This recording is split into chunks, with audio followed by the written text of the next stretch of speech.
Bueno, ahora sí, vamos a comenzar con estas jornadas. Buenos días a todos.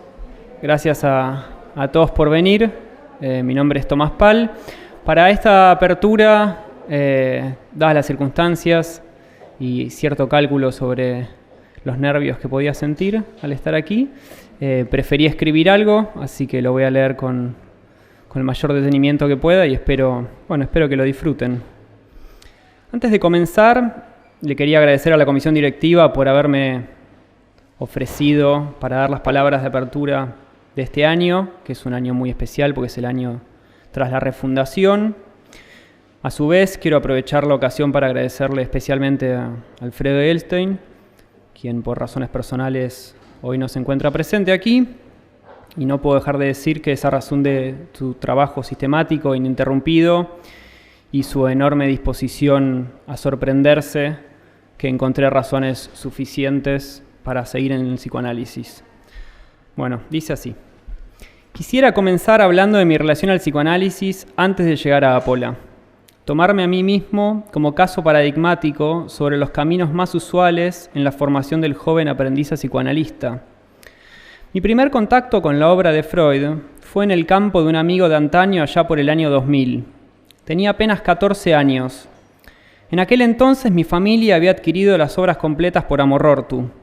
Al campo llevé la mítica Interpretación de los Sueños, trabajo que al doctor Freud le valió una chapita en la pared, en reconocimiento por aquella aventura de lo contingente a lo universal que acuñó bajo psicoanálisis, tratamiento desde el alma.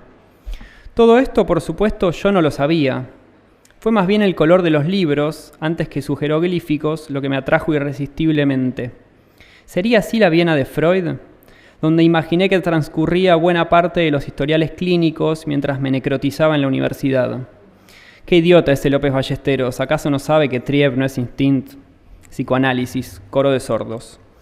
A mitad del primer año, un colega me consiguió una entrevista informal con un reconocido psicoanalista para que me orientara un poco en la cuestión. Creo que se trataba más bien de calmar mi insatisfacción en creces sumada a mi suspicacia habitual. No conservo demasiados recuerdos del encuentro. Hablamos más que nada sobre las instituciones en las que uno podía formarse como analista, de la escuela a la que asistía a título de miembro de escuela, analista. Me invitó a uno de los tantos grupos de estudio que conducía en su concurrido consultorio en el barrio de Almagro. Durante buena parte de la carrera habité ambos espacios con la tranquilidad de haber encontrado el oro de las certezas en un vasto río de incertidumbres profesionales, otro sin tachar. El oro, de todos modos, no tardó en convertirse en horror, cuando en el grupo me tocó preparar el historial clínico de la joven lesbiana. El desafío era indiscutible: lectura, relectura, subrayado, resumen y ejercicios preliminares de relajación. ¿Qué podía aportarle al resto? Apenas había cursado las primeras materias de la carrera y estaba en los albores del análisis personal. Digámoslo, me apretaba el zapatito. Me la pasé comentando un material que se estiraba como chicle con cada nuevo balbuceo. Ante mi fracaso del método, el maestro interrumpió mi discurso con un sarcasmo que se sintió como una patada. Barrarme, como se celebra en el gremio. ¿Era necesario montar semejante escena para transmitir un consejo técnico tan sencillo? A saber, que es importante interpretar la demanda, y no solo interpretarla, sino precisar su fuente. ¿Quién dice que la barradura es salutífera, sino aquel que goza del embarazo ajeno al punto de confundir moraleja con cesárea? Aquella noche volví a casa hipotecado de ignorancia. Los lacanianos le llaman transferencia de trabajo, relación maestro-discípulo. Para mí, que no soy lacaniano, es el germen de una neurosis artificial. La latencia se extendió hasta fines del 2010, cuando ingresé a un nuevo grupo de estudio donde leíamos Lacan a la letra. L-A-C-A-N, son 2.000 pesos. El maestro pertenecía a una famosa cátedra universitaria donde reclutaba a sus analizantes, alumnos y supervisandos, las tres patas de la transferencia de fondos, mediante un mantra poco sofisticado aunque eficiente. 8 largos meses leyendo en voz alta la significación del falo, párrafo por párrafo cada vez. El método, tan inútil como masticar helado, me costó el equivalente a 30 libros que podría haber comprado y no lo hice. Más adelante concluí que el asunto era pagar para escuchar su voz, su prosodio y su cadencia, Por eso farfullaba fastidioso cuando alguien prendía un grabador procurando apresar el objeto. Los contenidos eran algo secundario. La cosa se trataba de él, ajedrecista de la retórica, un agujero negro, misterioso, extravagante y sensual. Abandoné el grupo la primavera del 2011 en los confines del dogma. ¿Cómo te animaste?, susurraron mis compañeros con la cola entre las piernas. Esto último es crucial. La clausura. ¿Se imaginan una institución imposible de dejar? Llegué aquí en el año 2014, bastante traumatizado y al filo de dejar el psicoanálisis. Psicoanálisis, discurso autista de palabras clave. No aquí, sino a la Valle, nuestra antigua casa microcéntrica, tras un encuentro sorpresivo con Alfredo Edelstein, la persona, no el autor, quien con suma generosidad me invitó a conversar a su consultorio, me aclaró sin imposturas que no formaba gente y sin pedirme nada a cambio me invitó a participar de la sociedad de investigación que nadie dirigía. Me llamó la atención el buen trato dispensado entre colegas, sobre todo hacia los jóvenes, así como también la gran cantidad de bibliografía que se compartía sin reservas. Aún así, nunca noté rostros de condescendencia, la pasión anticientífica más habitual en los espacios psicoanalíticos. Tras 20 años de arduo trabajo con el horizonte puesto en la horizontalidad, Apertura ha sido recientemente refundada como Apola, Apertura para otro Lacan. Indefectiblemente asociado al otro Lacan de Edelstein, autor, al libro, pero también a su obra en curso, es preciso decirlo, este otro Lacan, y por qué no otro Freud, tildado por algunos de cientificista, no hubiese sido posible sin el trabajo articulado de un gran colectivo de miembros abocados a la investigación en psicoanálisis. ¿Y qué es investigar sin un desplazamiento continuo entre preguntas articuladas?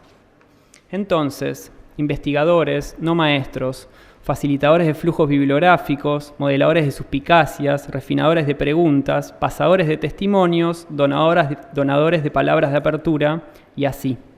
Apola, donde sus miembros mantienen una muy buena relación con la ignorancia.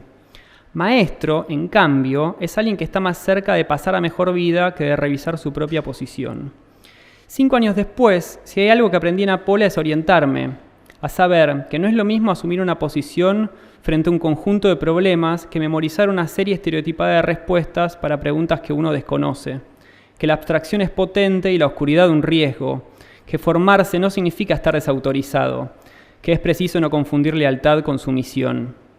A diferencia de otras instituciones psicoanalíticas, ya sean escuelas, grupos o cátedras, Apola siempre se ha mantenido al margen de la moda, ya sea del goce, las nuevas patologías o cualquier otro islote supuesto de las voluptuosidades teóricas. Ahora bien, ¿cómo podría ser de otro modo si el andamiaje epistémico de nuestro programa lacatosiano tiene ni más ni menos que una estructura en red? ¿No nos aporta acaso la clave de lo que llamamos una subjetividad? En Apola contamos con un programa de investigación científica en psicoanálisis. Único entre instituciones psicoanalíticas, constituye una toma de posición frente a un conjunto articulado de diagnósticos en torno a las causas del sufrimiento en Occidente, la explicitación de una posición ética, donde los conceptos tomados de la obra de Jacques Lacan, articulados interdisciplinariamente, se vectorizan como una respuesta posible frente a dichas causas. Nuestro programa, a su vez, funciona como una brújula para orientar la lectura en sus dos dimensiones, investigativa y clínica. ¿Cómo orientarse? ¿No es acaso la mayor fuente de malestar y desconcierto entre los jóvenes psicoanalistas hoy? Sobre este asunto me gustaría señalar al menos 2 cuestiones cruciales, que tras la clínica hoy se esconde un absoluto espacial, el dónde, que antes que el psicoanálisis en el siglo XXI, de lo que se trata es de reescribir el psicoanálisis del siglo XXI o para el siglo XXI. Ese es, a mi entender, uno de los mayores desafíos para quienes se acercan a Apola por primera vez. Contra Descartes, admitir que las ideas ocupan un lugar en el espacio, que al lugar de una idea o un conjunto de ellas puede ir otro conjunto, y no cualquiera, sino uno más potente y subversivo. Para el caso, la apuesta heurística covariante de nuestro programa de investigación, homologable en toda una dirección de la cura. El desafío es doble, arduo y por momentos angustiante. Karl Popper pensaba con optimismo que la aventura científica es una aventura feliz y ligera, donde se prueban y se desechan hipótesis aisladas, idea que en nuestro campo se filtra en la mística universitaria de las interpretaciones que fundan nuevos sujetos. ¿Es posible entonces reescribir un psicoanálisis más allá de Freud? abandonar de una buena vez su maquinita hermenéutica medio clasista, ya obsoleta, sobre hombres bonachones, mujeres reprimidas y niños perversos, asumir su biologicismo franco de cabo a rabo, incluso un metabiologicismo pesimista, como es el caso de la pulsión de muerte, de células que militan por volver a convertirse en rocas? Hace tiempo creemos que sí. Ir más allá de Freud implica, por sobre todas las cosas, asumir una posición. Y aquí cito a Alfredo, que el psicoanálisis es un asunto de saber, en especial de un saber no sabido, no uno de experiencias vivibles. Tal saber del psicoanálisis no es extraterritorial, sino plenamente articulado al saber de las ciencias modernas matematizadas. Es un engaño suponer que las pulsiones provienen del interior de la unidad de la sustancia viva, son el eco en el cuerpo del hecho de un decir. La libido no es una energía proveniente de los órganos sexuales, sino una superficie bidimensional. El inconsciente no es el texto más singular de cada uno, sino el discurso del otro. Lo real no es la sustancia tridimensional o sus afectos inefables, sino lo imposible lógico matemático. La topología no es metáfora, sino estructura. Freud no tuvo la experiencia del psicoanálisis o del inconsciente, sino que realizó un experimento en el sentido del experimentum mentis. No se trata en la práctica del psicoanálisis de yo, superyo y ello, sino de simbólico, imaginario y real. En la transferencia no se juega algo de la índole del amor al analista, sino la puesta en acto de la realidad del inconsciente. El gozo no es autoerótico, es del otro y fuera del cuerpo. Entonces, ¿para qué estamos hoy aquí reunidos sino para cuestionar enteramente el conjunto de nuestra práctica, como decía Lacan?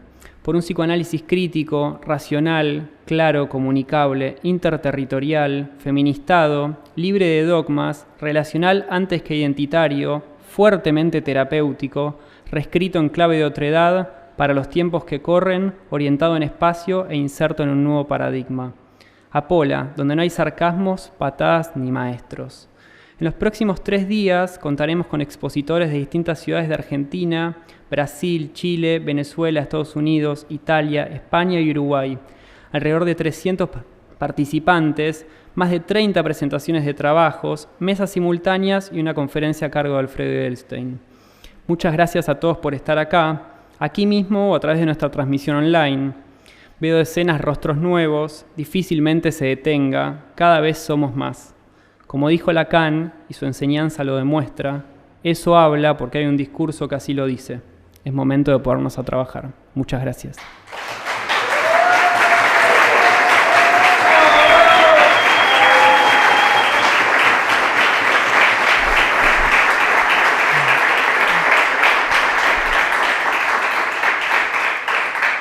Bueno, eso es todo lo que tengo para decir. Continuamos con la primera mesa entonces.